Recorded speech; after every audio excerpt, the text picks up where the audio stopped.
Today we're going to learn and review some of the Spanish sounds that are important in the pronunciation of the language. The vowel sounds in this example are something really important for you to be understood. And the sounds that they make are different from the sounds in the English vowels.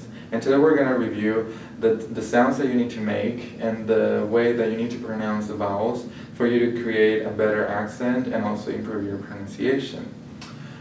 So as we can see, the vowels in the Spanish language have a more specific sound. In English, there are different varieties of pronunciation of the same vowel, but in Spanish, they always just have one sound. For example, if we look at the vowel I, and we look at some examples on the English language that represent the sound in Spanish, we see that the verb to see makes the sound that the I makes in Spanish, which is E.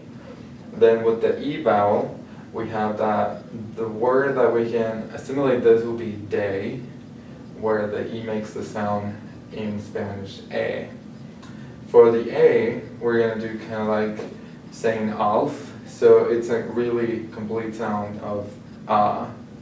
For the O, we're going to do basically saying no, but we're going to stop and we're not going to do the W sound that comes at the end of no, but we're just going to stop at the no. So we're not going to do the no. And then with the U, it's the same with to, but also we're not going to do that last sound at the end where it's like to. It's going to be more of a dry sound, tu. Okay?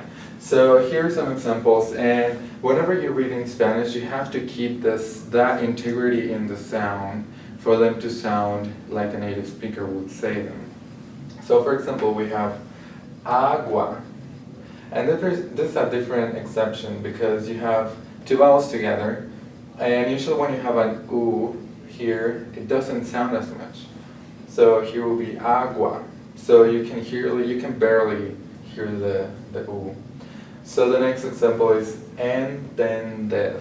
So as you can see, all of them have an integer, like a complete sound. Every one of those vowels here have a perfect sound. In English, some of the words that you pronounce, some of the vowels in there lose their stress, and that's one way that this English language works. But in Spanish, every single vowel in a word needs to always keep the same integrity in sound. So entender, all of the E's have that complete sound. The next example is BB, and then the next one is no, and the last one is cuckoo. Okay, so this takes practice, and then sometimes when you have long words, just try to remember to keep the same integrity in every of the vowels for you to improve your pronunciation of the language.